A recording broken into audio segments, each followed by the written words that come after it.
On the last episode of Real Dog Food on a Budget, I talked about my struggle with keeping up with this new habit of raw feeding and how sometimes it felt overwhelming. Feeding raw food takes time and work and money and learning and reasons, and sometimes you've had a long-ass day and the last thing you want to do is touch wet meat with your hands. But I knew I wasn't the only one that has ever felt this way. So, we interviewed one of our raw feeding friends to talk about her journey and methods of raw feeding. After all, she has not one but two German Shepherds, Thor and Callie.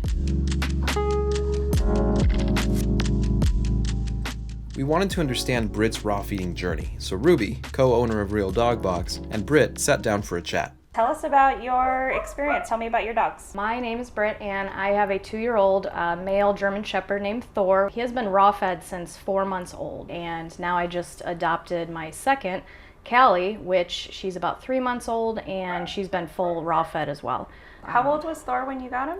Thor was 8 weeks. So, yeah. So he was 8 weeks, and you started feeding raw when he was 4 months? About 4 months. So I didn't even know about the whole raw feeding world. So I didn't have him on just like a regular kibble. I had him on a freeze-dried, the Grandma Lucy's where you pour the water in it. So I knew I didn't want to feed kibble, but I didn't know full on about the whole raw feeding world. I knew that, processed baked food was not something that a dog should have in their life. So they're derived from the gray wolf, and they should be fed a species appropriate diet over something that someone processed and cooked. Like, why is that healthy, and who said that our dogs should be eating processed food? So you originally transitioned with answers, so like a pre-made raw. Is that what you're still feeding now? I don't. I rotate that in, but I found a lot of other local companies that I like to support. I like to give him a variety of different foods. So I'm using Vibrant Canine right now. I have Paleo Pet being delivered today. So I'm very happy with all the pre-made raw food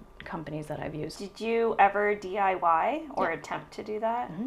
I have a few videos on there of me doing my meal preps, and it looks like a slaughterhouse in my freezing it all and then having to thaw it all and then chop it all and then separate it. It's work. It's a lot of work. So, and I have the time to do it. I don't mind. I like it a few times, but not to do it consistently. No. Right. The pre-made just works for me. The convenience, I buy the patties. It's even more convenient. Just open it and pop it right in the bowl. And so the time. Yeah. That's what made you decide to do pre-made over DIY? Yeah. I also, more so that I do talk to the owners of the companies, and I trust them and their foods and their reviews, and I've seen the dogs thrive on them and success stories and stuff. So I do trust them more than trying to source my own food and making sure finding stuff from the grocery store or the butcher's, I'm not 100% on, so it makes me feel better that I can trust someone that has more source, good natural food to feed my dogs. Yeah. Can I ask about how much you spend a month on food?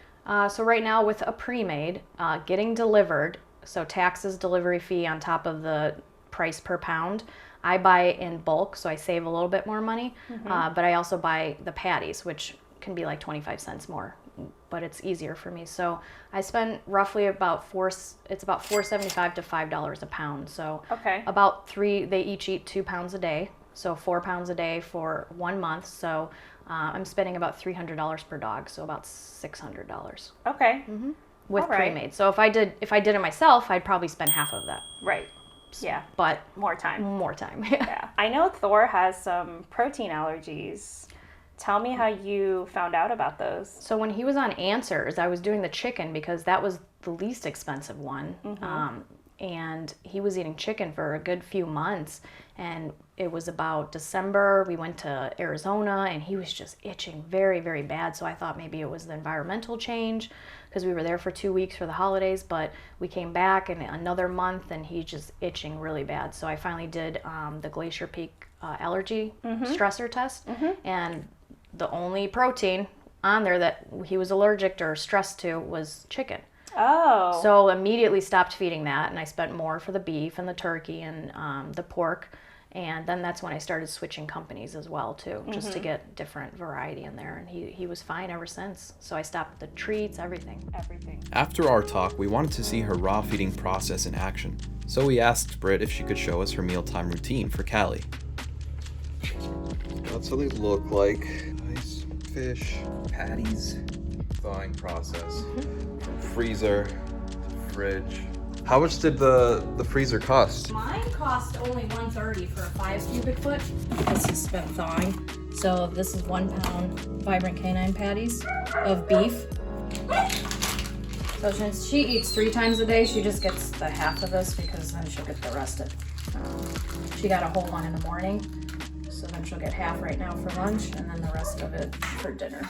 This is the supplements that the flea and tick powder, garlic supplement from Springtime Supplements. So I just added a little bit of that in, and then I'm on the Answers fish stock right now. Nice. I just did the raw goat's milk last week, so this week is the fish stock. Fermented fish stock, it's really for the probiotics. Come here. Sit. Good girl. Wait. Okay, good girl. Yeah, she's been doing really good. Another thing we didn't talk about is the benefit of raw feeding is their poops. They only poop really once a day. So Thor's poop, no matter he's an 85-pound dog, is probably like that small once a day. Right. And it doesn't smell. She barely has any poop now. If she does poop, she's pooping out the rocks that she's eating and the dirt and everything.